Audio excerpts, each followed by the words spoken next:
వైభవంగా ముందుకెళ్తున్నటువంటి సందర్భంలో కొత్త జిల్లాలు ఏర్పడ్డ తర్వాత ఆ జిల్లా కేంద్రాలు వీటన్నిటిపైన గత ప్రభుత్వం కేసీఆర్ గారి నాయకత్వాన మేము కొంత శ్రద్ధ పెట్టి వీటిని అభివృద్ధి కోసం సంకల్పించడం జరిగింది.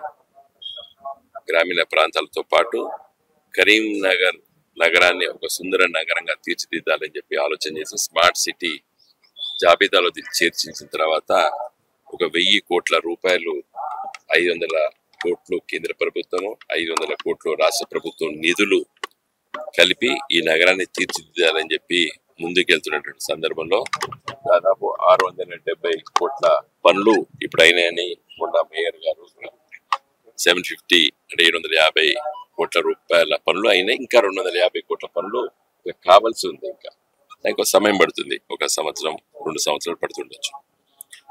కరీంనగర్ నగరానికి ఒక హబ్ గా ఉండాలని చెప్పి నేరుగా హైదరాబాద్ కి రైల్వే లైన్ కూడా నేను పార్లమెంట్ సభ్యుడిగా ఉన్నప్పుడు మోడీ గారి చేతుల మీదుగా శంకుస్థాపన చేయడం జరిగింది. తో పాటు జాతీయ హోదా ప్రాజెక్ట్ రావాలని చెప్పి కూడా కొట్లాడడం జరిగింది. అవి కూడా రాలేదు. ఈ ఎన్నికల సందర్భంలో కూడా రాజకీయాలే మాట్లాడాలి కాబట్టి నేను రాజకీయాలు మాట్లాడుతున్నాను. ఇప్పుడు ఎన్నికల షెడ్యూల్ అనౌన్స్ అయింది. మే 13వ తారీఖు నాడు పార్లమెంట్ ఎన్నికలు తెలంగాణ రాష్ట్రంలో జరుగుతున్నాయి. కరీంనగర్ పార్లమెంట్ నియోజకవర్గం నుండి మరి తెలంగాణ ఉద్యమ నేత కేసీఆర్ గారు నా పేరును ప్రతిపాదించడం జరిగింది. మా పార్టీ నేను ఇక్కడ పోటీ చేస్తున్నాను కాబట్టి నగర ప్రజల్ని కరీంనగర్ నగర ప్రజల్ని నేను కోరుతున్నాను, నాకు ఒక అవకాశం ఇచ్చారు. నేను 5 సంవత్సరాల పాటు ఈ నగర అభివృద్ధి కోసం ఇన్ని పనులు చేశానని చెప్తున్నాను. ఇది ఎవరు కూడా కాదనలేరు. ఎందుకంటే ఇవి ఆచరణలో కొన్ని ఉన్నాయి, ఆచారాల్లో కొన్ని కొనసాగుతున్నాయి. కాబట్టి నేను నగర ప్రజల్ని ఏం కోరుతున్నానంటే తప్పనిసరిగా ఈసారి నాకు ఓటు వేయాలి.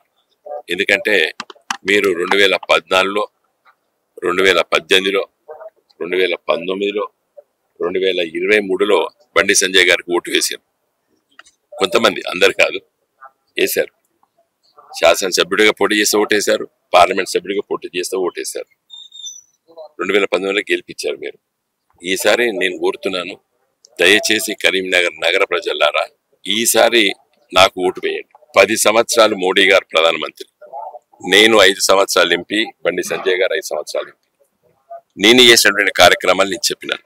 వారు నేను జాతీయ ఉపాధి హామీ పథకం తీసుకొచ్చిన, అంగన్వాడీ కేంద్రాలు ఈ డబ్బులు వస్తున్నాయి, గ్రామాల్లో పట్ల చెట్లు పెట్టినాం.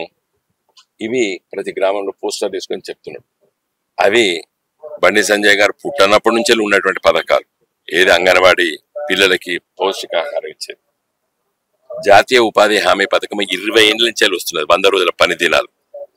అవి కాదు కదా పార్లమెంట్ సభ్యుడు చేయవలసినవి, అవి చట్ట ప్రకారంగా వచ్చేటువంటి. అంటే అక్కడనే తను ఏమి చేయలేని చెప్పుకుంటున్నాడు. నేను ఇవి తప్పితే ఏం చేయలేదు. ఆ చెప్పినవి కూడా చట్ట ప్రకారంగా వచ్చేటువంటి పథకాలు అవి. జాతీయ ఉపాధి హామీ పథకం 2005 నుండి వస్తున్నది. ప్రతి ఊర్లో నేను 20 కోట్లు ఇచ్చినా, 12 కోట్లు ఇచ్చినా, 3 కోట్లు ఇచ్చినా అని చెప్పి పోస్టర్లు ఇస్తున్నారు గ్రామాల్లో. కాబట్టి అవి కాదు, నీ చిత్తశుద్ధితో అవకాశాలు ఉన్నాయి. నీ పార్టీ కేంద్రంలో ప్రభుత్వంలో ఉన్నది, మీ పార్టీ ప్రధానమంత్రి కరీంనగర్ పార్లమెంట్ నియోజకవర్గానికి ఏం పనులు చేశానని చెప్పి నేను ప్రశ్నించదలుచుకున్నాను. అభివృద్ధి పైన చర్చ పెట్టండి. నేను వ్యక్తిగత దూషణలు వాటి గురించి నేను మాట్లాడాను. ఈ తిట్ల వర్షం మంచిది కాదు. డెమోక్రసీ ఇంకా ఎదగాలి, ఇంకా ముందుకెళ్ళాలి, డిబేట్ జరగాలి. నేనేం చేస్తా, మీరేం చేస్తారు, మీకు నా ఆలోచన లేదు, నాకు నా ఆలోచన లేదు. ఈరోజు కేంద్రంలో మోడీ గారి ప్రభుత్వం ఉంది, మంచి అవకాశాలు ఉన్నాయి. గత 5 సంవత్సరాలు కరీంనగర్ని ఇంత ఎలివేట్ చేసిన అని చెప్పుకునే అవకాశాలు ఉన్నాయి. దురదృష్టవశాత్తు కరీంనగర్ నియోజక ప్రజలు కోల్పోయారు 5 సంవత్సరాలు. నేను తప్పనిసరిగా మీరు దీవెనల వల్ల, మీ దీవెనల వల్ల నేను గెలిస్తే వచ్చే 5 సంవత్సరాలు కేంద్రంలో ఏ ప్రభుత్వం ఉన్నా, ఎవరి అధికారంలో ఉన్నా వాళ్ళ దగ్గరికి తిరిగి ఈ కరీంనగర్ నగర అభివృద్ధి కోసం ఎల్లవేళలా పనిచేస్తానని చెప్పి నేను ప్రచారాన్ని ప్రారంభించినాను.